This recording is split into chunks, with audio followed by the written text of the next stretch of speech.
The best way to answer what city resonates most with my artwork, it's actually really weird. I'm from Pittsburgh, and I live out here in California now, and it's like night and day. Every little minute detail is the exact opposite of where I'm from.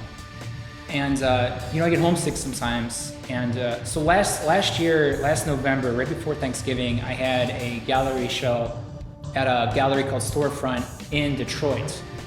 And I was there for maybe half a week, and I did a big painting while I was there and had the show. And I just fell in love with Detroit because it reminded me so much of where I was from.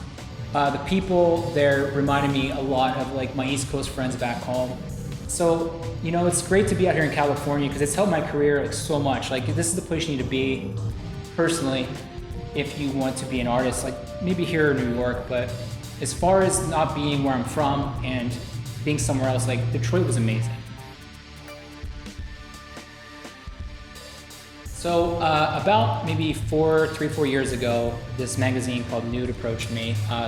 They're mainly a fashion magazine, and it's just people in the magazine, in fashion and whatever. And they approached me. What they wanted to do was take some of their models and have me illustrate my characters or something on around the models. So it was kind of cool. I've done that maybe 2 or 3 times in the past, but it was just more with photographers, a little collaboration project. That was the first time I did something like that where it was actually published.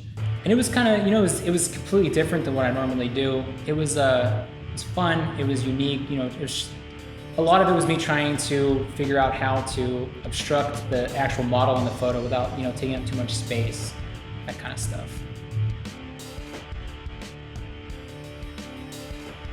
So how my careers went, when before I did what I do now, which is a lot of pop culture characters blowing up, when I did the freelance illustration, like I mentioned earlier, the band t-shirts, I made thousands of just original ideas for years.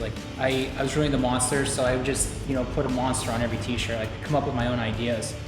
And I kind of got, I don't think I got burnt out by doing that, but I kind of wanted to take some time to just use things people already know, like Bugs Bunny or Mickey Mouse or The Simpsons. And I wanted to, really see if I could do something where someone could see a painting of Bart Simpson and then not say, oh, that's Matt Groening's The Simpsons. They automatically say, oh, Matt Gondek did that, because my style is so unique. So I'm really trying right now to just build this brand of this visual style that I do of the really thick lines, obviously the explosions and everything.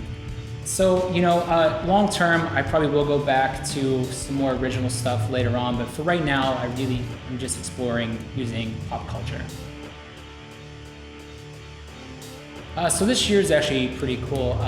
Last week I had speaking of people clients I work with, I had a line of socks drop last week. For the first time ever, I've never had socks from this company called Living Royal. I have my first vinyl toy coming out this year, which is a exploding Homer Simpson.